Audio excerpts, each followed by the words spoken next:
VVPAT counting booth already ఒక idea ఉండొచ్చు దానికి సంబంధించి. సో అక్కడే అది కూడా చేయడం జరుగుతుంది. తర్వాత టోటల్ ప్రెస్ చేయాలి. దెన్ దాని ప్రకారం you have to go for the next step. But here one question I want to give to all the officials is, ఇప్పుడు మామూలుగా ఈ సీల్స్లో ఏమి ప్రాబ్లమ్స్ ఉండవు. సో దాని గురించి మీరు పెద్దగా దాంట్లో డీటెయిల్లోకి పోయి చాలా డీప్గా స్టడీ చేయడానికి అంత అవసరం ఉండదు. బికాజ్ మీ కొలీగ్స్ చేశారు, డిజైనింగ్ ఆఫీసర్స్ చేశారు. సో ఖచ్చితంగా కరెక్ట్గానే ఉంటాయి. మనం సప్లై చేసిన సీల్సే వాళ్ళు వాడారు కాబట్టి. సో ఒకవేళ అంటే 5% ఇయర్ మీరు చూస్తే కూడా దాని గురించి మీరు పెద్దగా ఇష్యూ క్రియేట్ చేయడానికి ఇష్యూ నాట్ సీల్ టైం. తర్వాత మీరు ఆ మషిన్ని ఆన్ చేస్తారు. మామూలుగా మషిన్ ఆన్ అయిపోతుంది. ఒకవేళ బ్యాటరీ ప్రాబ్లం ఉంటే సో ఆ టైంలో బ్యాటరీ రిప్లేస్ చేసేసి అది మళ్ళీ ఆన్ చేయడానికి వీలు.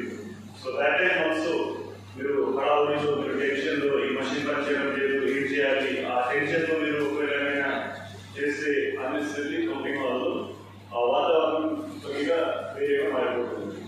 బటన్ సియూలో టోటల్ కౌంట్, అదేవిధంగా 17C పార్ట్ 1లో ఏదైతే టోటల్ వాళ్ళు మెన్షన్ చేసుకుంటారో ఆల్రెడీ డిజైనింగ్ ఆఫీసర్ దాన్ని టాలీ చేసిస్తారు. టాలీ అయిపోతే ఏం ఇంపాక్ట్ ఉండదు. సో ఆ హ్యూమన్ ఎర్రర్స్ ఏదైతే ఉంటాయో అది major issue which may lead to an effect of the result or which may lead to wrong results. అలాంటి ఏమైనా ఇష్యూస్ ఉంటాయి వెంటనే మీరు అక్కడ ఉన్న ELMC ఉంటారు ప్రతి వాళ్ళు, అదేవిధంగా అక్కడ ARO కానీ RO కానీ ఉంటారు. సో సూపర్వైజర్కి ప్రతి అసిస్టెంట్కి క్లారిటీ ఉంటారు. ఎందుకంటే అలాంటి కేసు వస్తే మీకు క్లారిటీ లేకపోతే నెక్స్ట్ స్టెప్ ఏం చేయాలో అది మీరు కన్ఫ్యూజ్ అయిపోతారు. కన్ఫ్యూజ్ అయిపోతే ఆ ఏజెంట్స్కి కనిపిస్తుంది. Then they might think that it is సరిగా లేదు. And last, especially last rounds లో margin already తెలిసిపోతుంది by that time. So some people may try to take advantage of that situation. So my request to all of you is, ఈ special scenarios ఏదైతే ఉన్నాయో ఇది కాకుండా మీకు formats దొరుకుతాయి. So ఆ ఫార్మాట్స్ లో you have to fill up ప్రతి రౌండ్ వారీగా కౌంటింగ్ డేటా, రిజల్ట్ డేటా మీరు అది ఫిల్ అప్ చేయాల్సిన అవసరం ఉంది. సో మీరు ఫిల్అప్ చేసినప్పుడు my request all of you is కొంచెం క్లియర్గా జస్ట్ చూడగానే సీల్తో ఉండాలి. సీల్ ఉన్న తర్వాత ఇదంతా కూడా అది నోటిఫై చేస్తాం, వీడియో చేస్తారు. ఈ యాక్టివిటీ అంతా కూడా వీడియో జరుగుతుంది. లేకపోతే మన వీడియో అఫీషియల్ మన కలెక్టర్ గారు చేసి ఏర్పాటు చేసిన మన అధికారి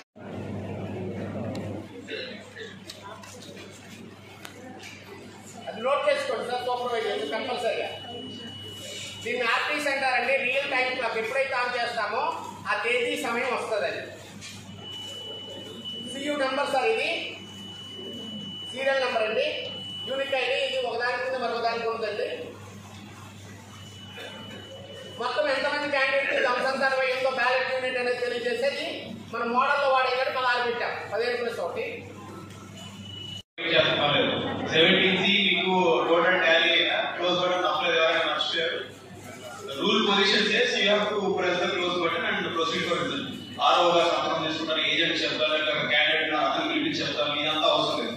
you are doing the counting in the presence of agents. They are not your supervisors. You are actually in fact counting supervisor as per rule. ఎవరైనా మైక్ ఇవ్వండి.